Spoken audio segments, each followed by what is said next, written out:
भारत की राजधानी दिल्ली में जारी G20 की मीटिंग से पहले जो मसला सबसे ज्यादा चर्चा में था वो था यूक्रेन युद्ध।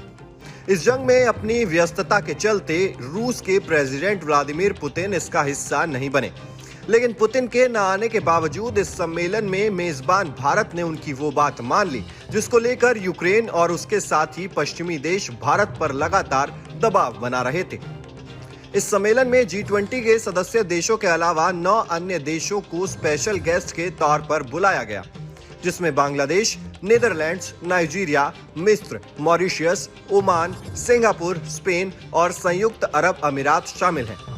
लेकिन यूक्रेन के प्रेसिडेंट जेलेंस्की इसमें शिरकत नहीं कर सके। वजह साफ है, भारत ने जेलेंस्की को इसमें शामिल होने का न्योता नहीं दिया। इससे पहले इंडोनेशिया के शहर बाली में हुए G20 सम्मेलन में पिछले साल जेलेंस्की को बुलाने का मौका दिया गया था। इस बार भी जेलेंस्की की कोशिश थी कि उन्हें इस बड़े मंच पर यूक्रेन युद्ध को लेकर अपनी बात रखने का मौका दिया जाए। इसके लिए कुछ महीने पहले उनकी विदेश उपमंत्री एमीन झापरोवा भारत आई थी और माना जा रहा था कि उन्होंने भारत से जेलेंस्की को इस सम्मेलन में भाग लेने के लिए बुलाने की बात भी कही थी, लेकिन भारत अपने रुख से टस से मस नहीं हुआ। जेलेंस्की को ना बुलाए जाने को लेकर यूक्रेन का मीडिया भारत पर भड़कता हुआ दिखाई दे रहा है। यूक्रेन के अखबार कीव पोस्ट में लिखा है, भारत ने यूक्रेन के लोगों को मानवीय सहायता दी है। वो कहता है कि संयुक्त राष्ट्र चार्टर का पालन होना चाहिए, विवादों का राजनीतिक समाधान होना चाहिए और इसी के जरिए वो यूक्रेन संकट को मैनेज करता आया है। हर किसी को प्रधानमंत्री नरेंद्र मोदी का नारा याद है कि ये युद्ध का युग नहीं है, जो उन्होंने 2022 में समरकंद के SCO की बैठक में दिया था। लेकिन भारत ने रूस पर प्रतिबंध लगाने में पश्चिम देश का साथ नहीं दिया है।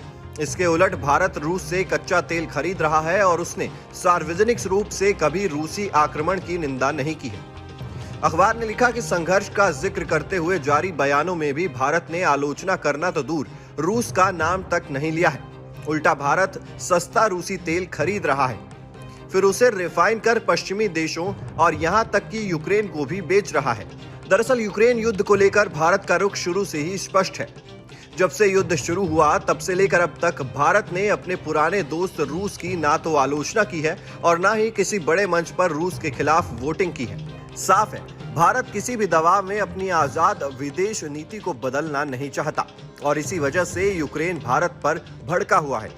G20 सम्मेलन के पहले दिन सभी सदस्य देशों ने सर्वसम्मति से नई दिल्ली G20 डिक्लेरेशन को स्वीकार कर लिया है। इस नई दिल्ली डिक्लेरेशन में 9 बार आतंकवाद, 4 बार यूक्रेन जंग का जिक्र किया गया है। रूस और यूक्रेन के बीच जारी युद्ध के चलते उत्पन्न वैश्विक संकट के बीच इस घोषणा पत्र को मिली स्वीकृति भारत की G20 अध्यक्षता में मिली एक महत्वपूर्ण कामयाबी है।